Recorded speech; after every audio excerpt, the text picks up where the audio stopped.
Bafethu, Kaizer Chiefs don't have a coaching staff. Orlando Pirates, are they winning this league or kwenzakalani? Mamelodi Sundowns are definitely not winning a CAF Champions League. Sipho Mbule is only important for smaller nyana games. Orlando Pirates defense, ngathi umbokazi uyashota laphayana. That said, welcome to another edition of Unkuli versus Mdu.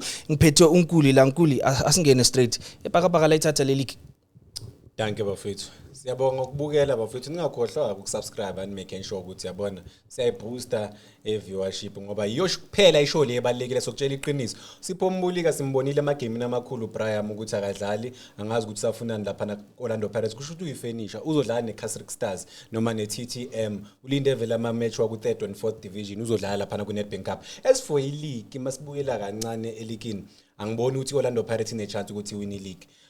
Isifo sa last season sokuwa siyabuya futhi this season yabo yabo last season bawa nini I think it was uJen laba collapse khona namanje ke basazo collapse yababona baya collapse against iSundowns. So yizi izinto esizozama ukukhuluma ngazo ze Orlando Pirates sizoqala ngazo mfethu. Wena ka u defend for Orlando Pirates ucabanga ukuthi le team yakho lefike kanje nganaso ne striker esisolid ababheka uRile Mfukeng makufurile Mfukeng kufe wonke umuntu. Uyibona kanjani le team yakhe ifele nkosami kumnyama ebusweni benkawu kodwa ke ezimnyama ngenkani. Bafethu ngishilo last week ngathi lo muntu uqale wadlula eTavern before ezala nayizwela futhi one loss against Mamelodi Sundowns doesn't mean Pirates lose the league. Ithi ngukutshele why Orlando Pirates izoyithatha league.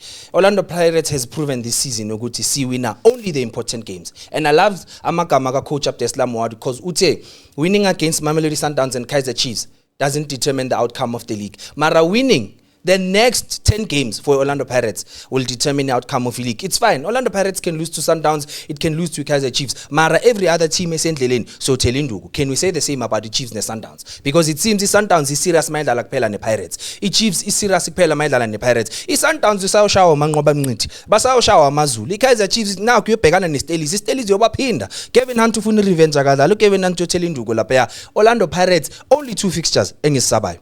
It was Lay Sundowns, the Chiefs back to back. Other than that, Orlando Pirates were cruising nicely and we have better depth than both teams.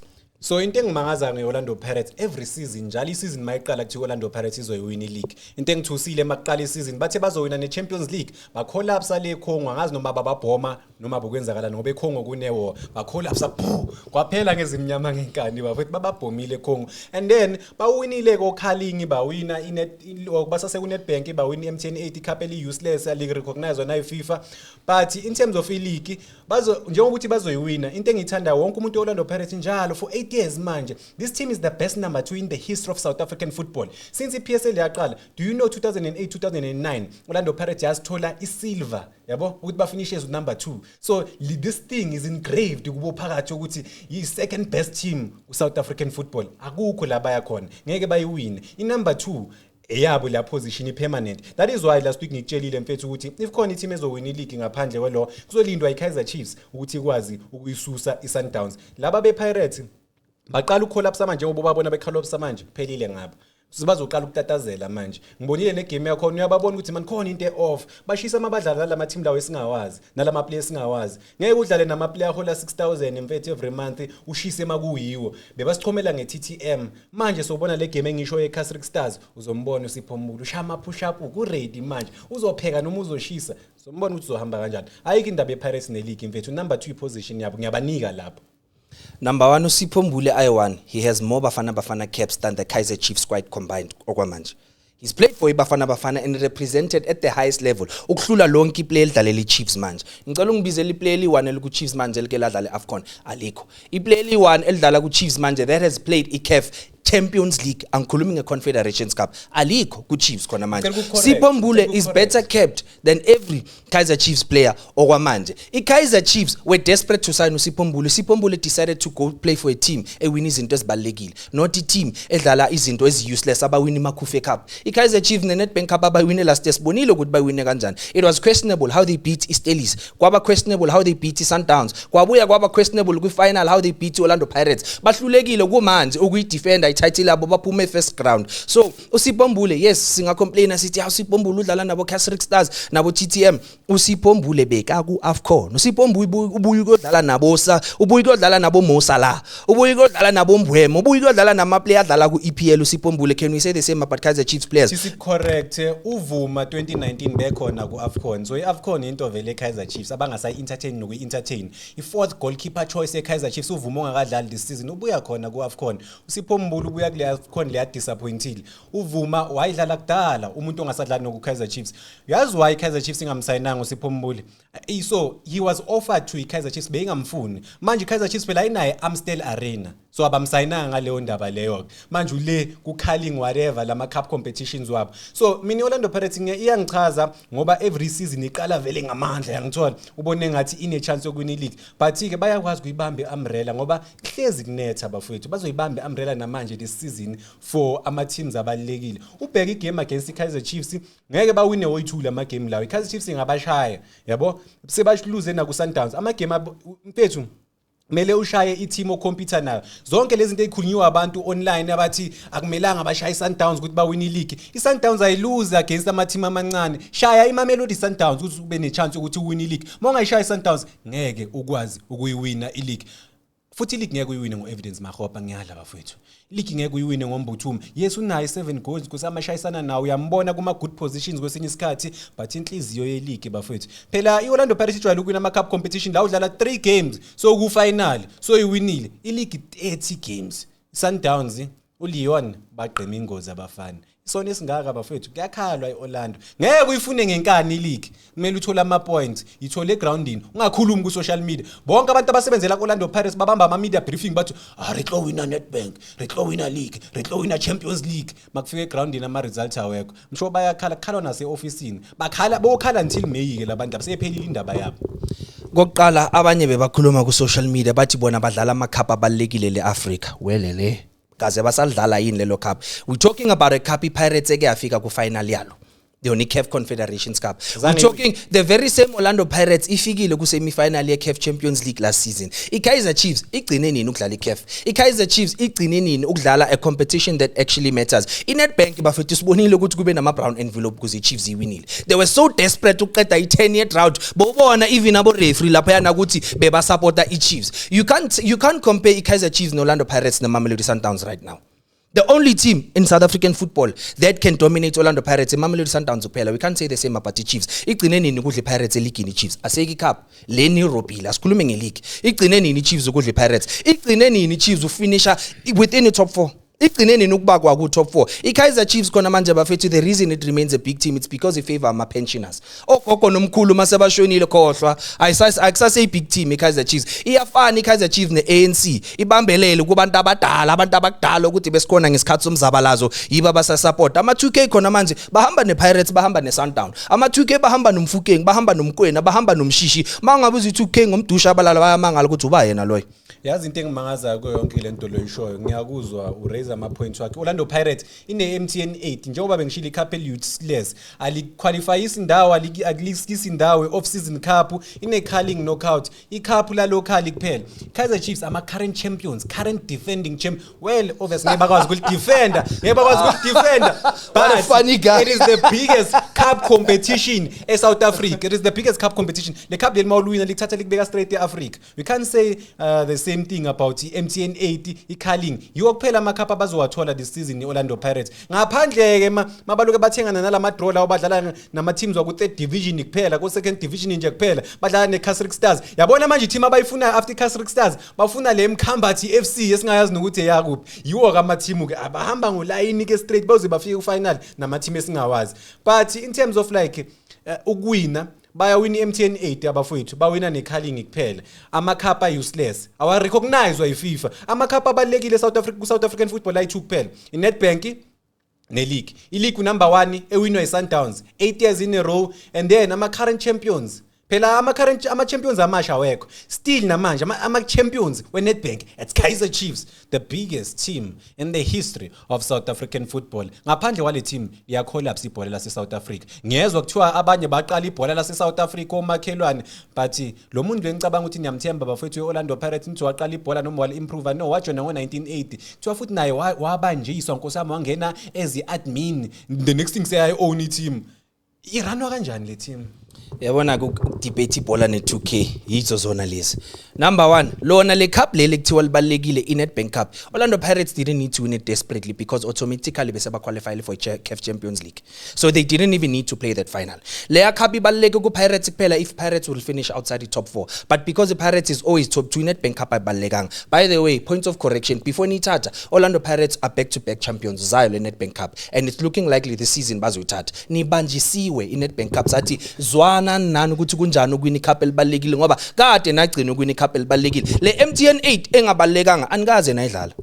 Nigcine nini ukudlala le MTN 8 engabalekanga? Nihluleka ukuqualifyela icup elingabalekanga. Why do you think, what makes you think nizo defend icup elibalekile? Nihluleka ukuqualifyela icup elingabalekanga. Chiefs didn't qualify for an important cup. What made them think they will defend an important cup? They are the current reigning champions. Bakishwe iStellenbosch sisasuka. Bahlulekile ukudla iStellenbosch. Bafethu iKaizer Chiefs is just another team ku Betway Premiership.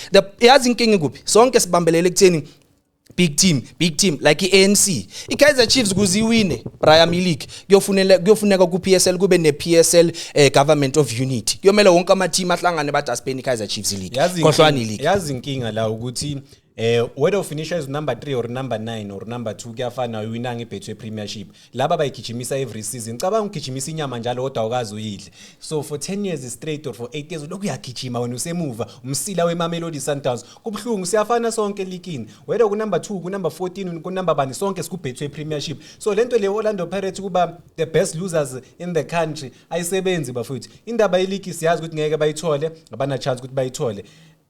Mina ngiyathi iKaizer Chiefs ina 2 games in hand mawubheka ina 15 games mabanga wina ama games makwenzeka bawawina phela ngeke ngigaranteewe vele nami yabo ukuthi bazokwazi ukwawina ngoba bona baya disappoint ziningi izinto kumele balungise bona but bane chance banayo ichance banayo fighting chance, but do they have the team? Nami ngiyabadoubt abeKaizer Chiefs kancane but engeke ngibadoubt phela ziyi2 izinto kumele guaranteed kuze empilweni bafethe show esizaziyo ukufa nokuthi Orlando Pirates will finish as number 2.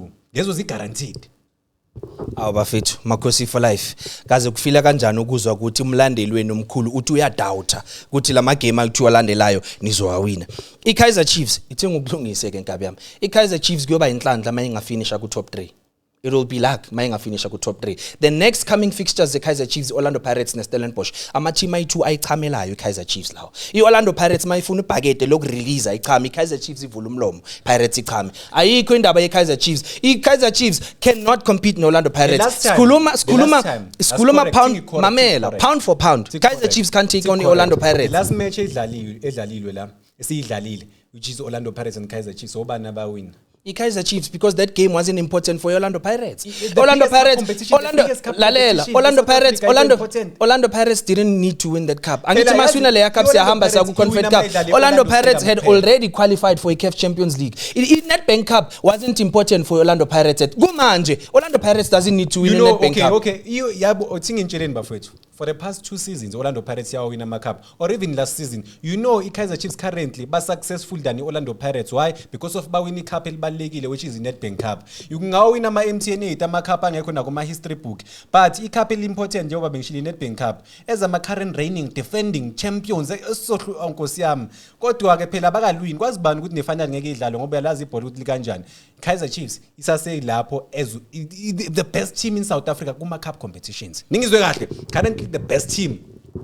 Laba ngeke bayibone ileague. Ngeke bayithole ileague. Ngiyathemba abalaleli nazwela ukuthi umfowethu weKaizer Chiefs uqeda ukulifunda namhlanje legama elithi current reigning champions.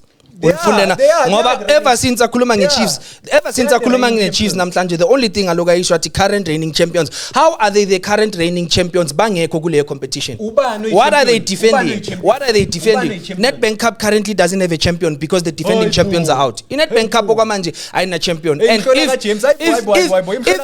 if you are gonna say to me, Kaizer Chiefs has been more successful than Orlando Pirates for the past season. Ngicela sibala ama final both teams have played. Just ama final kuphela. Okay. Asibala ama final. Ungafika ufinal akekho umuntu ofina okhumbula ukuthi ubani waluza ifinal. Ubani waluza iCoca-Cola Cup ngo2004 ufinal. Akekho umuntu okhumbula. Sesilanda izinto bozaliwe ngaleso sikhathi. Bozokhona emhlabeni ngaleso sikhathi 2000. Sikhumbula iwina kuphela.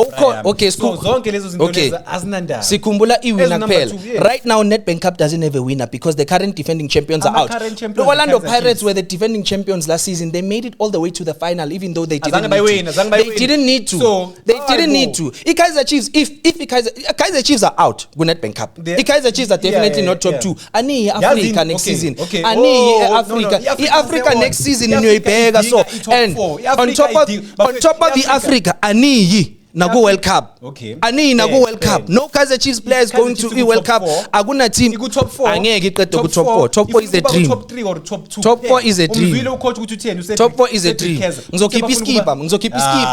Top 4 is a dream. Top 4 is a dream. Into engichazayo ngeKaizer Chiefs ukuthi iyakwazi ukuqualify kuma group stage. Noma kungathiwa i-team efinishe number 9. Njengoba baqualifyile manje. Baqualifyile kuma group stage. Kaizer Chiefs supporters are delusional. You are living in the past. All I hear from this guy, current reigning champions. All I hear from every other Kaizer Chiefs supporter with the biggest team. What quantifies you to be the biggest team in Africa right now? You are not the biggest team in Africa. Being the biggest team in Neafana and ANC. Kaizer Chiefs and ANC is the same thing. It's the team of the past. Okay, bafethu kunzima ukudefend iKaizer Chiefs yabo, but into kumele siyibheke la bafethu ukuthi kwiNedbank Cup bayiwinile abafethu. Ku league kusasene chance. I-league ingawina noma ubani, but siyazi ukuthi iPirates ngeke iwine i-league. Angazi ukuthi nina bafethu niyibona kanjani. Ngicela ama comment lapha. Ngicela ni comment kulento le bafethu. Sinizwe kahle ukuthi kahle niyibona kanjani yonke lento le. They won icup important. Orlando Pirates ba-investe ngazi basayina ama-player basayina i-PSL yonke ku-Orlando Pirates basayina ngo-June, July, August njalo bayasayina ngo-January bayasayina but bayahluleka ukushaya i-Sundowns. Inhliziyo zibhlungu because iKaizer Chiefs ayikwazi ukusayina ama player. No player right now wants to play for iKaizer Chiefs. Inhliziyo zibhlungu because iKaizer Chiefs can't defend any title. Kaizer Chiefs can't win important games. Inhliziyo zibhlungu bebaloke bathi sise Africa bakuphi manje back to square one. It would even be lucky if baqeda ku top 4. Inhliziyo zibhlungu. Kaizer Chiefs ayina ne coach. Even important coaches abo Pitso Msimana abo Rulani mawungathi uzocoach iKaizer Chiefs bayabheka ukuthi nyo coach ani lapha ya. Kaizer Chiefs is a team of the past. You are holding on to the past. When it comes to the past, siyavuma. You had great players in the past. Mara when we're talking current football, we can't mention Dushabalala. We can't mention Mfundo Vilakazi. We can't even mention goalkeeper wabo Uriat Peterson to say that these are one of the best goalkeepers or players in the world right now. Unfortunately, Kaizer Chiefs, Khohlwane, ye World Cup. All you guys need to focus on is holding on to the past. Ukuthi nikena win Nedbank. Sanibongela. Ngiyamuzwa umuntu uyakhuluma okhala ngokuthi iKaizer Chiefs ayinawo coach. Ngizovuma ama co-coaches vela wasebenzi. Uwadu umude ucoach lo yamuntu lo ushaya find every week awazi ukuthi kuzodlala abantu. Usipho Mbulu umbeka kuma grandstand waphinde uyabuya. Ibench lakho uyabheka ifirst starting 11 uMahupa is well equipped, well experienced ukuthi adlale kula game lawo amakhulu akamdlalisi nokumdlalisa. Ufaka uMbuthuma umfana ongakazi abe ne experience. So ucoach lo muntu lo bafuthi noma udlala ama dice. In less than a season, Coach Owadu has won 2 cups. Are useless. MTN 80, i-calling knockout. Ila cup la udlala ama game ayi3 kuphela. 3 games olithathile icup. Ngeke ngiyala bafowethu. So, abaziprove ku league. In less than a season. Must so compare Coach Owadu no coach my coach Chiefs. I2. It's 2 against it's 2 against 1. Yeah. Coach Abdestam Owadu is on top of the league. He's in the title race. He's won MTN 8. He's won calling knockout. He's still in the Nedbank Cup. Yeah. What have Kaizer Chiefs done? Askhulume in less than a season. Number 9. Ama coaches laba kuthiwa ama plumber bakaze bacoacha ndawo labantu basuke ku number 9 babe iKaizer Chiefs ku number 3. If angikaze ngenza something ngisuke ku number 9 bafowethu. Number 9 ngibeka team ku number 3 because bayabiza abo coach abane experience but yes bona beko super powerful abeko strong but by improve ile team. Elikini iKaizer Chiefs ingaba ku number ku top 2. mayingawina nje ama game wabo lawo esingekho sure ukuthi bazowawina ngoba ba unpredictable nabo coach but bay improveile I team from number 9 to number 3 never baba Wadu lo sibonisa ukuthi uyakwazi ukutrap ibhola yena ngaphandle akana scheme abanye bocoach banenhlanhla sometimes udlalelwa ama player nawo ayakwazi ukuwinela you get individual brilliant players abakwazi ukuthwala I team kodwa ke leyo inhlanhla yakhe seyiphelile uWadu uzohamba ngoba into abayifunayo ileague izinto eziwu2 bazifuna iCAF Champions League baphumile manje babheka ileague bane chance ukuthi bawine ileague 0. Coach Nabi is the best coach Kaizer Chiefs has had in the last 10 years. I won. Uwine iNedbank Cup. Le cup bathathe laba qualifiers Africa. But decide ukuthi bamrelease bamhambisa bafaka ama coach ayi2 abe bafunda kuNabi. Benzeni lama coach. They sinking the team. Yini abayenzayo lama coach. Ngibona namanje ku social media ama fan we Kaizer Chiefs bayakhala bathi we miss Nabi. uNabi kuyipushile all the way to the knockout stages. 2 coaches are failing iKaizer Chiefs. uNabi wizamile. I won. Kaizer Chiefs is where it is today because of uNabi. uNabi ubazamile uyo bathathe wabayise Africa. So inkinga ikukuthi they hadn't been in Africa in a very long time. Coach Abdeslam Owadu uyafika one man coach versus ama coach ayi2 Champions League ucoach Owadu bamsayinela ama player u15 wahluleka ku Champions League bambhoma eCongo ningakhohlwa bafethu bambhomile eCongo ngizwe kuthiwa uCongo kunewo azange survive ushawe ilupopo amaplama weKaizer Chiefs bebajabulile ba celebrate abathi bona bayahamba baye Africa baye ku CAF yathi zamalexi la nizosenza nizo ama group stage so qualify the group stage is an achievement for Kaizer Chiefs. Are you guys that weak? iKaizer Chiefs iswak ngale ndlela ukuthi ufika sanibongela ukuthi nifikile lapha na Eddie number nani nabonisa ukuthi nathi sifikile la siKaizer Chiefs backscore ku biggest failure kulo bahluleka ba ama failure kangaka manje Orlando Pirates last season baphume kuma semi-finals this season babuya bathi so you win le cup competition ngiyababheka ucabanga ukuthi ungawina something ngosibisi usibisi imbobo bathi ubhodlela ibhodlela eliphihlikayo ngilibonile la bhodlela kusho imali liyaphihlika malijamba nje phihli ayikho indaba kaSibisi bafethu khona ama player ongeke uwine ngawo ziningi izinto ekumele bazi improve bona ku Orlando Pirates ungayifuna icup ungayifuna icontinental success ungayifuna ileague but njengoba bengishilo bafethu ukufuna izinto ngenkana kukho enough khona ama player ongeke uwine ngawo ucabanga ukuthi unganasesi evidence Makgopa angayibamba iBetway Premiership icabange lento le ayenzeki uzoshala istyle saka Skomota ku Carling na ku Amstel Cup bafethu the struggle is real ngapha kulomjita khona nje okungahlangani kahle ngalomjita lo bekaqeda ukunqoma uEvidence Makgopa manje athi Orlando Pirates needed Evidence Makgopa against the Mamelodi Sundowns the very same guy manje uthi Evidence Makgopa uzoshaya istyle saka Skomota ku Carling mara bofuna ukuthi adlale ku league bofuna ukuthi adlale ku league if sizo compare ama defender I'll say it openly Sibisi is trash angisabi kuyisho Sibisi is trash uSibisi mele adlalele ku marumo galants ufana noTito but uMsimango uSibisi is better than uMsimango weKaizer Chiefs uSibisi aka consider ama goal lawa uMsimango wa consider uSibisi akayenza ama mistake uMsimango akawayenzayo uMsimango beka umbobo against iZamalek beka umbobo against iZamalek idla lapha kuye lapha noKwinika Kaizer Chiefs the only player odlalayo o compact omnandi okwaziyo ukudlala on technical variation sikhuluma ngoAiden McCarthy without Aiden McCarthy there's no Kaizer Chiefs because he does the defending and he does the scoring for the team maka ngekho nihluleka ngisho ukora igoal ngoba naye maka kora ama offside so naye mela hlala offside kuzanikorele without Aiden McCarthy akunamuntu offside ozonikorela niswak and ulilepo is trying his best without Aiden McCarthy noLilepo kora ama lucky goal ama find angithi coach Abdeslam Owadu is a finder coach uLilepo is a finder attacker because now ukora ngechance mela khahlela abone kahle ukuthi I'm sure makakhahlela besathi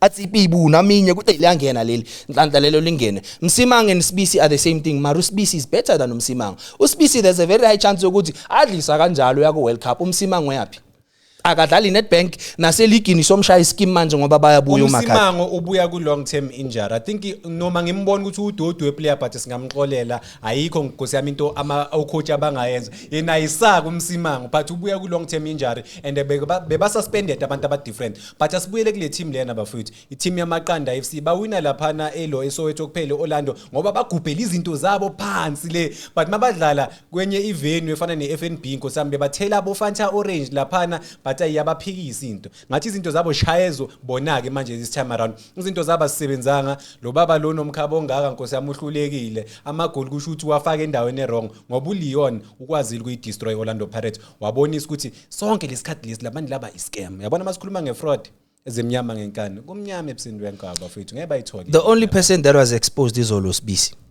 That's the Orlando Pirates idlalile. Mfukeng played well. Ozona Police understand nokuthi bebamkhiphelana. Ozona Police bekadlala kahle. The only disadvantage ukuthi akaqalanga ngoTsepang Muremi. Then Mfukeng would play his original number 10 position. So Utito is trash. I've been saying Utito is slow. Tito akakwazi ukuprepper, akakwazi ukupasa, ukorama finder goal. Yabona Utito is a finder player. Utito noSbisi. Those are the only two players abacoste Orlando Pirates is all. Otherwise Orlando Pirates idlalile kahle. Orlando Pirates, especially when the game started, they took the game to Mamelodi Sundowns. They just failed to convert. Will Kaizer Chiefs do the same with Mamelodi Sundowns? Ngiyavuma ke iOrlando Pirates idlalile makusaqala igame yabo nami ngiconvincile but iscam leso bafethu into mayiza kuwe iscam oyiboni yabo first 20 minutes 30 minutes bebadlala njenge team engathi convincing ngempela but ke ayibahlulekela amajita lapha nizolo sibonile nathi so same thing nalento bafana ukuthi bayakwazi ukudominate ukuya phambili ucreate ama chances but ke abakwazi ukuwina when it matters the most yabo abakwazi ukuwina labantu laba. So uRile Mfukeng bekungasi uRile Mfukeng lo ngimjwayele uRile Mfukeng angazi bengathi kuthatha omunye uRile Mfukeng ngingamazi osena police ngimbukele first 30 minutes bekaluza amabhola necessary elinye player naleli ngichaza mangilibukele but against ama reigning defending champions benifisa ku Chiefs kodwa beningenayo imali yokumsayina no ama mafia phela ku Orlando Pirates bakusayinisa icontract ngenkani bakuvalela endlini bathi sign umfana uzothini. Bafethu, we would like for you to join the conversation. Orlando Pirates, are they still going to win the league? Kaizer Chiefs, do they have coaches? Is Msimang better than Sbisi or Bayafana or Sbisi ungcono kulo Msimang? Orlando Pirates coach, is he a finder coach or is he better than Lababai 2 abangayazi into abayenzayo? Orlando Pirates are still in the Nedbank Cup. They're still number 1 on the league. Kaizer Chiefs, on the other hand, they've been knocked out from a cup they were hoping to win. Kaizer Chiefs is a hopeful team and we don't mind them being hopeful. Nati, we are just as hopeful as them. Kaizer Chiefs are supposed to defend the Nedbank Cup and this is Willem Fouet has learned a new word, current reigning champions. Marabapumile. Would like for you to join the conversation. Let's move on. Mamelodi Sundowns, mina ngithi angeke baze bayiwina iCAF Champions League. So iMamelodi Sundowns mangiyibheka mina isquad Sundowns ngiyabona ukuthi is powerful. I think ama player bewangafuna ukudlalela uMiguel Cardoso. I think bane best squad eAfrica. Yonke iAfrica. Noma ungaya kuZamalek kuAl Ahly kuWydad Casablanca bane best squad eAfrica. Bane strike esisolid uLeon abamthatha eColombia obulala iOrlando Pirates singakhohlwa. Ushaya 2 goals bafethu lamuntu. 2 chances 2 goals. Orlando Pirates thola ama chance ayi13 ayikwazi azange ukora but isku Sundowns manje Continental Showpiece badlala neteam yaseMali bafowethu team yaseMali engakaze ngizwe ngayo so iSundowns guaranteed bazofika kuma semifinals bangadlala neEsperance or iAl Ahly but yeah iSundowns bafowethu ngibona this season uyisizini enkulu for Miguel Cardoso ukuthi akwazi ukuyithatha iChampions League. Ngiyamthemba uMiguel Cardoso noma ngimthembi I think ama player angafuni kumdlalela uMiguel Cardoso but as iSundowns bane squad bafowethu the best squad on the continent even na ku market value everything about bona. Njengoba uthi ayiwini ilona yipi team ezowina ilo iCAF Champions League better than Sundowns oyibonile this season wena Al Ahly. Mamelodi Sundowns won't stand the test of time. Nabazodlala ne-Al Ahly Sundowns angeke izowin. And I don't even think it's a case of the players don't want to play for Mikel Cardoso. Mikel Cardoso doesn't know how to use the players.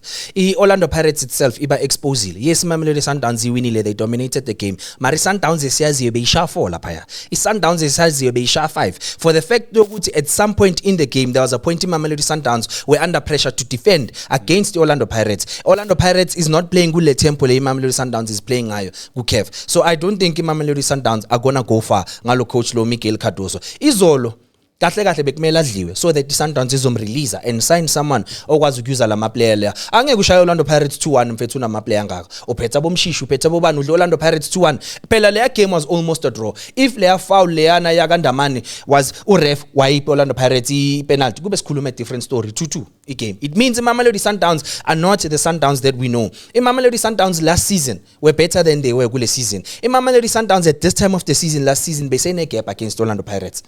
As our famous friend Wakuti Kiring us always says, Mamelodi Sundowns have regressed. They've moved back. Aisafani nale Mamelodi Sundowns.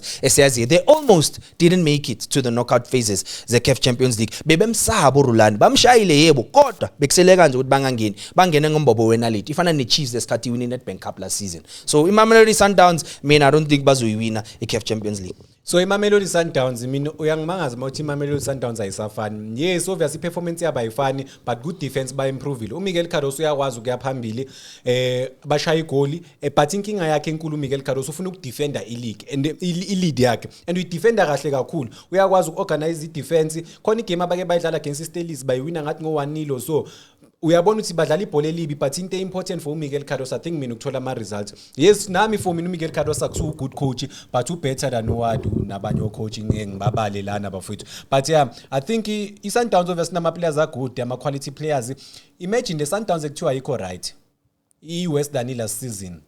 But ikwazi ukushaya Orlando Pirates. iOrlando Pirates ikuphi kule level le. So it shows equality ekhona kuma Mamelodi Sundowns nanokuthi mabaloke baqhubeka baya phambili labantu laba bazokhosa iHavoc serious. Yabona manje they are gaining momentum. Bashaya uRulani Mukwena for the first time this season ngibabona badlala ibhola eliserious bafethe convincing hayi ukuthi bayiwina ngenhlanhla igame or bayiwina kabuhlungu but badlala nebhola elihle ba create ama chance bayakwazi ukwa converter. So I think aba motivated abadlala abaningi. I mean khona abadlala abaningi baphakamisa izandla manje even abo Jaden Adams abadlala aba different nomshishu uyakwazi ukuwathola lawo ma minutes aba even ama players amasha uLeon naye uLeon man Nuno Santos unpredictable but uyakwazi ukcreate lawo ma opportunities.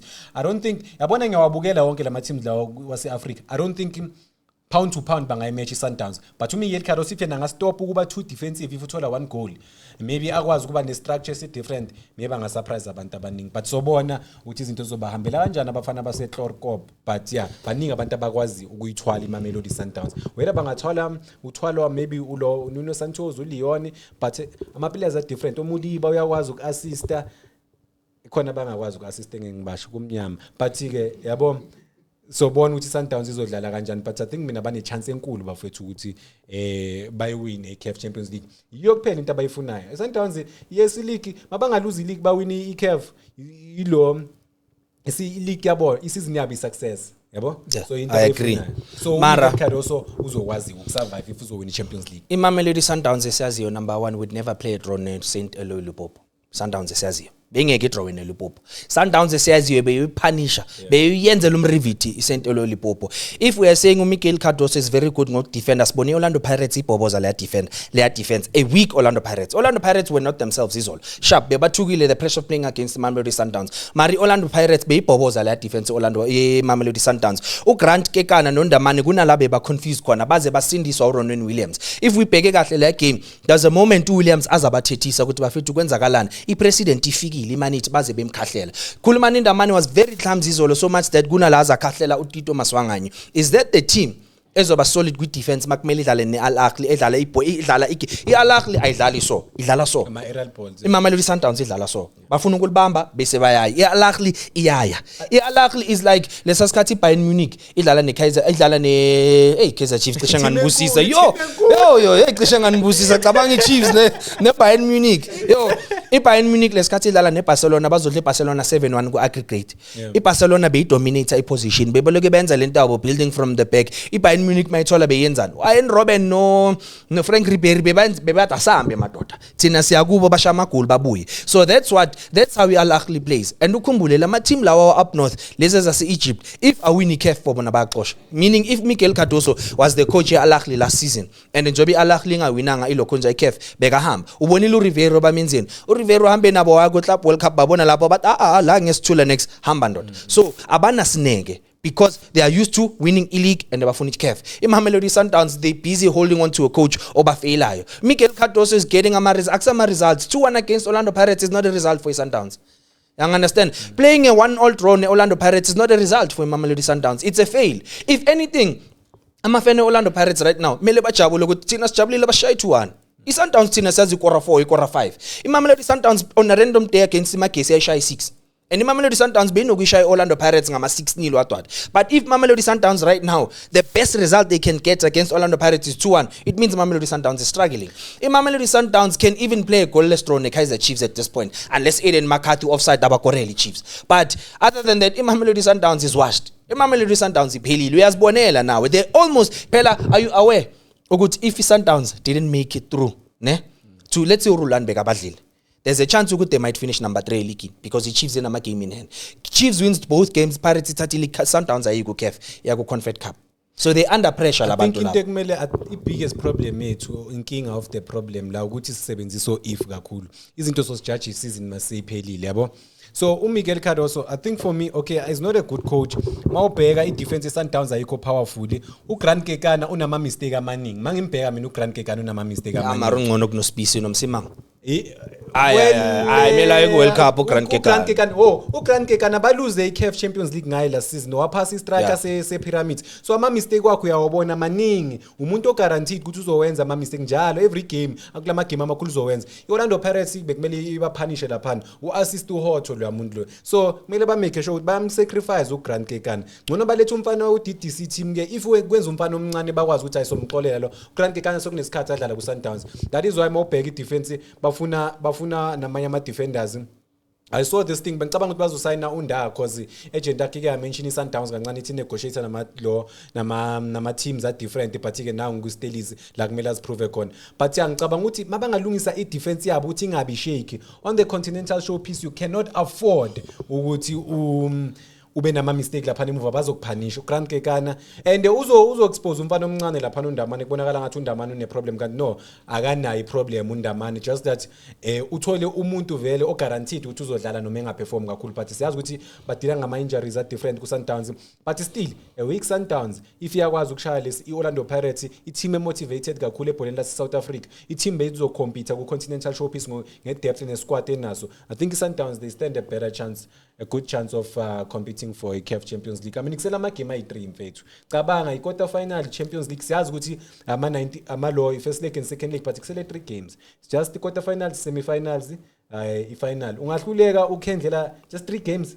3 noma ubani phela ngayiwina lento le serious noma kuthiwa khona i-team ezifele efikile lapha kuma quarter finals ngenzeka ukuthi ishayisane nayo le competition yabo. uMiguel Cardoso naye inhlanhla ngamvume esayidini lakhe ashayisane nayo cause not the best team or i-team edlala ibhola elihle kakhulu ewinayo eAfrica. I mean ama-Egyptians or ama-teams waseMorocco rawakuphi la winayo abadlala ibhola elihle just kumele ube nama-mind games agudi waku-continental showpiece. Omukwena ke banayo leyo experience leyo ukuthi okay bazoqala igame babe powerful babe strong bakwazi ukufilisa ukuthi bakhona egroundini. It's about i-system noma i-style of play uMiguel Cardoso azoza naso lapha ukuthi iSundowns ikwazi ukuphumelela. Athemba ama-player wakhe mana adlalise ama-players afana nabo Thembazwana abane-experience because baningi abantu eteamini abafuna ukubona amanye ama-player but ke bafila ngathi fairness ayikho eteamini. Mina ngikule mabrala ngizoba nevar. Imamelodi Sundowns mayibhekile mfethu badlala ngenhlanhla mara luck runs out. At some point luck runs out and then you need to play proper football. What happened is all against Orlando Pirates inhlanhla ka Owadu ran out. Bese kumele ukuthi adlale idisk. Akunakuthi manje mawudlala neteam oyaziyo ukuthi they've been dominating league isikhathi eside kanje wena mawudlala nabo uzofuna ukufaka ama playoffs belebele abantu abakore ngenhlanhla against iMamelodi Sundowns. The only thing uMiguel Cardoso did better than uLekhunjana Izolo i-reading of the game. Ubonile ukuthi mina nyomshafe staff base after lapho second half ngizofaka abo alende amajita wami akwazi ukudominate position because the only way Mamelodi Sundowns defended their league Izolo was playing how they know how to play. Ukultapeta. Which is Orlando Pirates were supposed to play how they know how to play, which is ukulanda umuntu siqede shy goal. Umfukeng akayitholanga la free roll izolo ngesikhathi. But anyways, uMiguel Cardoso is not a convincing coach. He has a good solid team but inkinga ukuthi akakwazi ukusebenzisa ama player wakhe. Kunama player kumele ukuthi adlala kawadlalisi. Uwafaka la sekushube khona. He did the same thing ngefinal. Lapha wafaka umshishise kulate. He did the same thing adlala noRulani le Algeria bazodraw 1-1. Wafaka umshishise kulate. And umshishi is a creative player. Umshishi is not the kind of player that changes the game. He's the kind of player or starter movement then uyamkhipha ufaka umuntu ozokwazi ukuqedelela mara ke asivale lapho bafethu Mamelodi Sundowns mina ngithi they not taking CAF Champions League. unkuli my brother uhambile wayoshaya something yena uthi Mamelodi Sundowns yi team strong lapha eAfrica. Sivala ngombule mfethu Master Chef uyaya World Cup. Ngikhulumile ngale ndoda le last week ukuthi if khona umuntu oyiscam ebholeni la South Africa Master Chef akadlala ama game amakhulu ama game important umuntu esimcelebrate ku TikTok na ku Facebook ngama short videos. The only time esibona umbula China simbona nga 30 seconds video or 9 seconds video kuphela just umbona jika nebhola kanje trapper kamnandi raphasa kahle but ke wenzani ngebhola meliphethe bafuthu ya assista wenzani kahle kahle luyamjita lo into esingathi siyayicelebrate kuye because at the end of the day mawudlala ubheka into good yabona uNduli weOrlando Pirates siyamazi ukuthi wenzani lapha negroundini. Makhawula siyamazi ukuthi wenzani. Urile Mfukeng siyamazi ukuthi wenzani. Ewa police siyamazi ukuthi wenzani. Umuremi siyamazi ukuthi wenzani. Umbulu wenzani.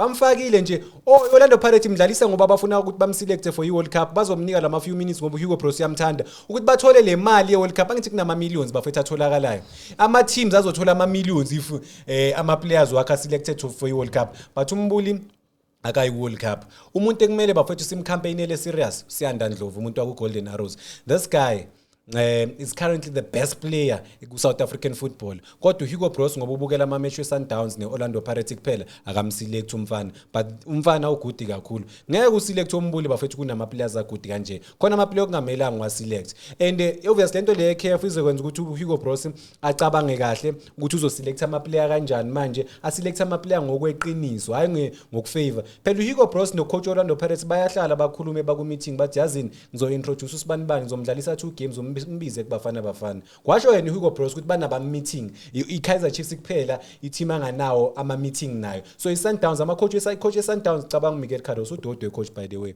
coach weSundowns Orlando Pirates umude sibambise nyoni okwazi ukustrepela amabhola abantu bathola ama opportunities abangawa deserve umbuli aka deserve kuya ku World Cup umbuli next season ngimfuna ku Chipa United bafethu Hugo Bros bengengichitha isikhathi ngihleli no coach one team ayinganama player it's a waste of time if uhlala no coach weKaizer Chiefs uyohlala khulume ngobani omdusha abalala abaphuma wana there's no need ukuthi ahlala khulume ngayo uzovela mbizi omdusha abalala phuma wana onwani uyamisa omfundo Vilakazi bahluleka ucross omsima ngibadlisa iteam Eden McCarthy bakora ama offside uzohlala phansi hayi akakame kancane ukunigana uyayifanela nje noSibisi na yilaba abadlala ngenhlanhla bane find so for mina uSipho Mbule is the kind of player omdingayo in your team. Number 1, kunomuntu obizwa njenge holding midfielder ebholweni. Uthi ngikufundisa ibhola ke manje. Kunomuntu esimbiza nge holding midfielder ebholweni. He knows how to slow down the tempo of a game azidlalise. Orlando Pirates was lacking that izolo. Bebaleke umuntu ozothi makabamba ibhola athene with confidence afeyise uTebza alithi kancane bese uRelebuhile Mfukeng ozona police bakwazi kuyaphambili then I'll release. Or if akal release a shy diagonal pass apho lo mjita lo Mbuthumu bekangekho umuntu odlala izolo ku Pirates uMasindini Mtajela no Makhehleni Makhawula beba flat iSundowns ibhobozile lapha kula midfield ya expose if you had someone like uSipho Mbule who's played with uTebza he's played against uTebza he's played nabo Allende he's played against Abo Allende he was more experienced than uLokhonja uMasindini Mtajela lapha yana he's played more games of that level than uMasindi Nemtajela uSipho Mbule if respect me enough to land Lindo so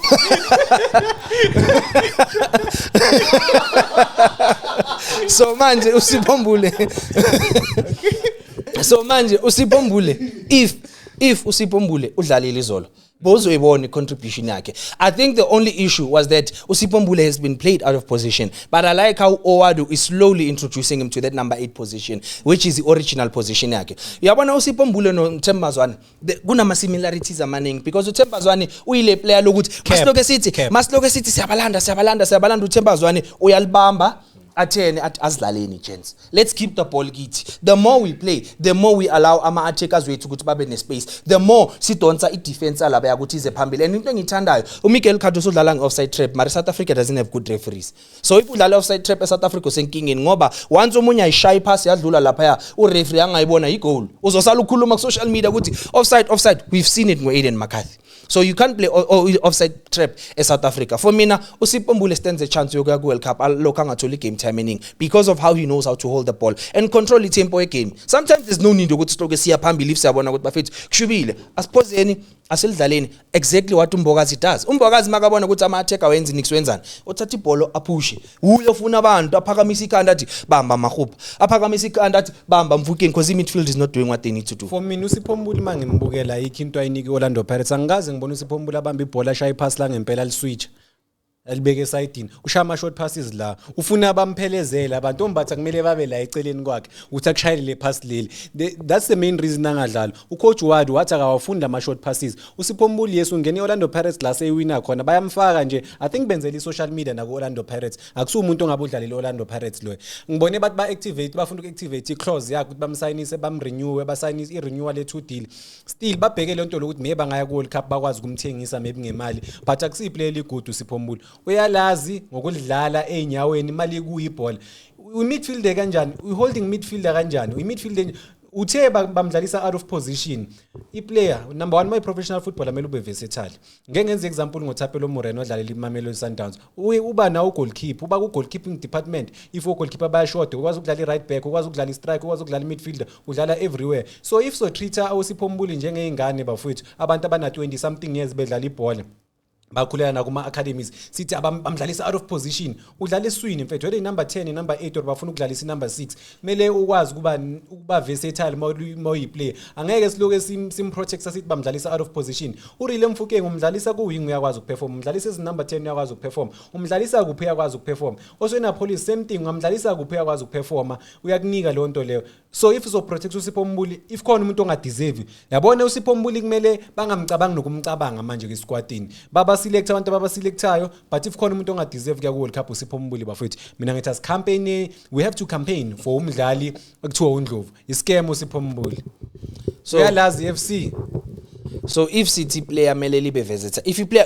ima ngicela ukubuza something and ngiphendule one word answer ne respect me enough to learn so if a player liko versatile according to you akakwazi ukudlala ibhola yes or no bheka ke inkinga ke ngicela ngifuna ukwenzela example la ngithi phela mangizothi yes or no udodo welo wokuphendula lo khona lama i-team khona ezoba under pressure wenze ilo ngikhumbula le game eChampions League wenze ngayo uthi iBayern uyakhumbula iBayern idla neChelsea uDD drop ashay left back because baya attack bonke bafuna igoli elilodwa so imagine uNosipho Mbuli Orlando Pirates dlala neAl ku CAF Champions League final kumele a defend or adlale umswitch kule position le sesothi hayi ngoba akadlali kule position ama-sub aphele wonke kwenziwe njani kule situation that is why as a player you gotta be versatile mele ukwazi ukumaka mele ukwazi ukuya phambili mele ukwazi izinto ezi different usiyabonga Sangweni yamazi former Orlando Pirates defender bekakwazi ukuya phambili ashaya amagoli ngithi ilento ishilo ngoMbokazi so bese ka striker lapho no uversatile uyakubonisa uMbokazi uyakwazi ukuphusha phambili but uthimela kwazi ukudlala ama position at different so are you saying siyabonga Sangweni bekanokuba istriker nako Pirates cha ngisho kanjalo angeke abe striker but leyo versatility uyayibonisa ukuthi khona la it's different mas attacker ku set piecing here it doesn't mean that I'm a striker as a defender khona ke laba move khona I'm just well developed ukuthi ngikwazi ukuheada ngikwazi ukwenzana have you seen uLionel Messi adlala left back okay have you seen Cristiano Ronaldo adlala center back have you seen Lamine Yamal adlala center back he plays one position on the right Messi plays one position Ronaldo then Sipho Mbuli is a special player again he's a special number 8 you have to end le nto le kuba special ukuthi ungamakhi so has he not ended akaenanga wenzeni uSipho Mbuli South African football esomkhumbula ngayo ithi uya retire namhlanje uSipho Mbuli simazi ngokujika nebhola center kuphela into esiyo celebrate ithi uya retire namhlanje uSipho Mbuli into esomkhumbula ngayo ayikho memorable moment engikhumbula ngoSipho Mbuli so naku Sundowns naku SuperSport akunama ama moments wakhumbulayo lapha ya uTebo Mkwena ngimazi ngama long range you see that's the problem Sipho Mbuli scores ama long range himself sengiyasho ukuthi engwakhumbula yabona le show masiphuma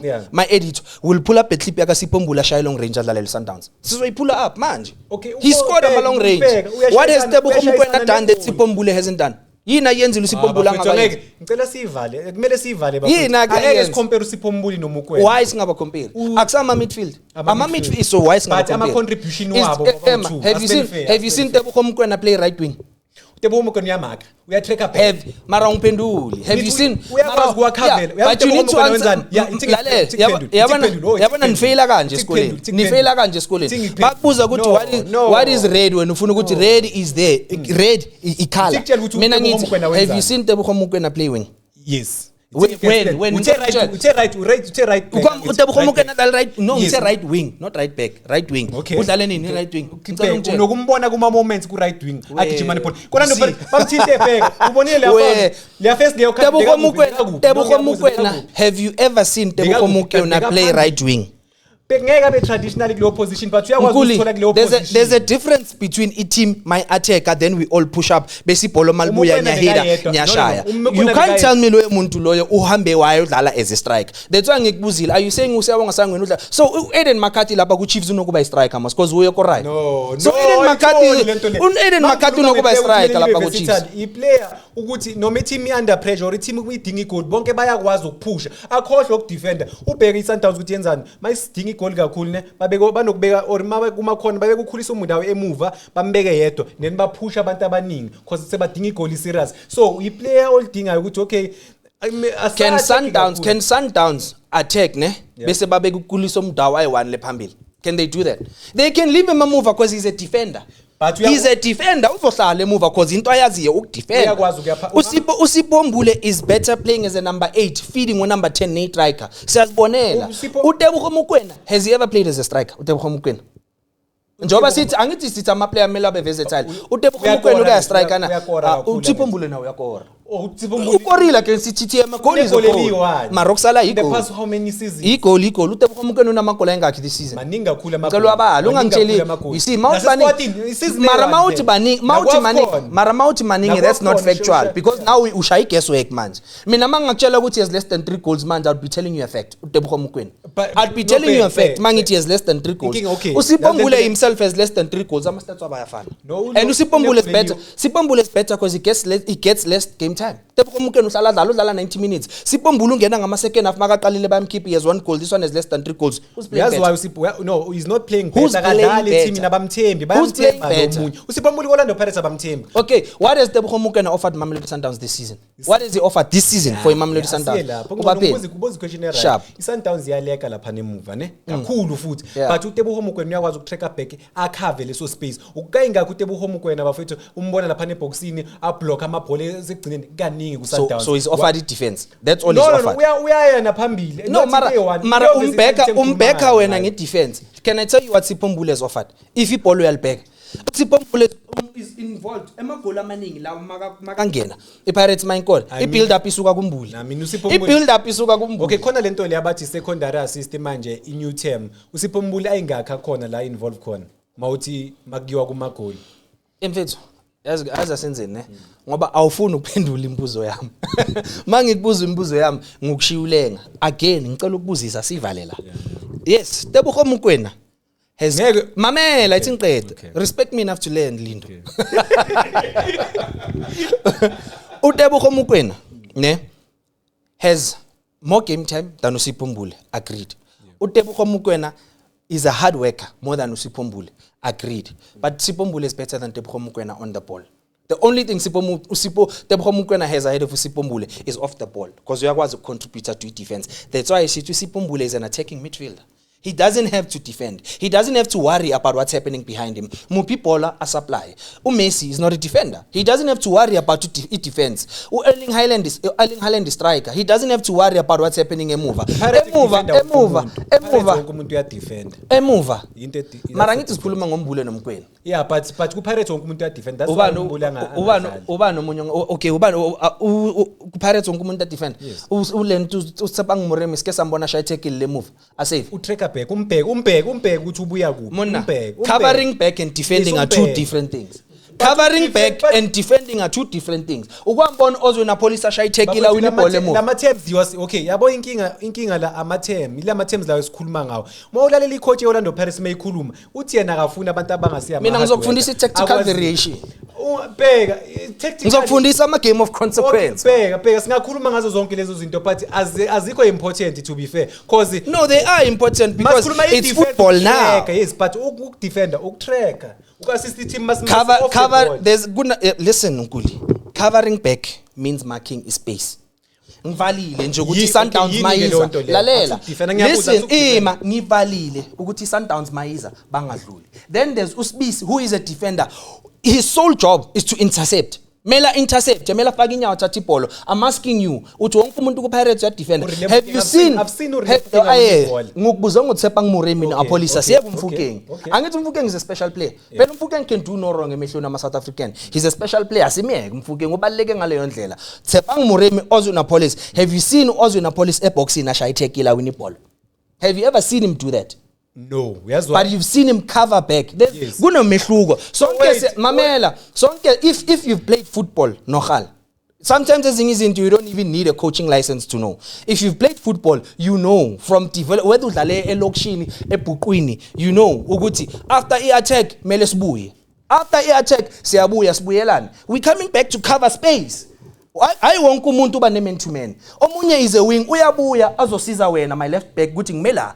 If ibhola ladlula lizoqala kimi wena your job is to intercept. If wing yangidlula it's not my job to take it's not my job as an attacker to chase it. No, it's not defending, it's covering back. Okay, yabona lento yama-terms bafethu into esenza isimoshela ibhola esimoshela izinto eziningi nalama position lawa amaningi a-different esingawazi uma ukudefenda ukusiza i-team edefender wena udefender usesiswini or ukuphi hayi ukuthi manje kumele udefende kumele ubeke u-back four kuphela Okay, yabo ukusiza ukumaka are you saying uSipho Mbule doesn't cover back? akakwazi ukumaka Ibafana lesikhathi badlala ne-Egypt ngenkathi was it Egypt or iCameroon makangena second half Cameroon was beyisha count after count uSipho Mbule bekame phambi ko-goalkeeper weCameroon. Okay, uSipho Mbule yazi Bekame phambi yebo noma cha. Inkinga yasikupho Mbule for mina angimbona wina ama-tackle angimboni like angimboni Again, his job is not to intercept. That is why his job angadlali ku-Orlando umsebenzi wakhe ukubamba ibhola. That is why angadlali Bafethu ithi sivalela ngoba khona uzoba ne-blue eye. Khona uzoba ne-blue eye. Bafethu, thank you so much for joining us. The conversation continues. Sipho Mbule, is he not getting game time at Orlando Pirates because the team doesn't need him? Is he a useless player? Is he going to the World Cup? Is he creative? I say he's better as a number 8. Umchita ngapha uthi Sipho Mbule mele ayodlala Chippa United. He can go to Chippa United, but you can't take away the fact that he's a good player. Thank you for joining us. Sicela usivalele yona Khosi for life. uSipho Mbule uyalazi but for i-TikTok danko bafethu